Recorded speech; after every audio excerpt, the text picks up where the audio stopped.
Welcome to my channel. In this video, I will share with you how to know your MacBook model year. So first, click on this little Apple icon from this corner. Then click on About this Mac.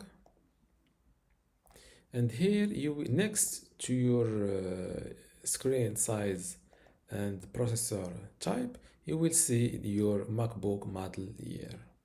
And this is how to know it. I think there is another place where you can find it by click on this more info. As you see, you can see it here. And if you scroll down and click on system report,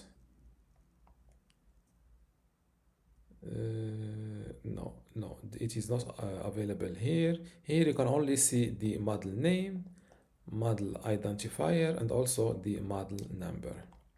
And this is how to know your MacBook model year easily. If you still have a question, leave it in the comments below, and don't forget to give this video a like. Thank you.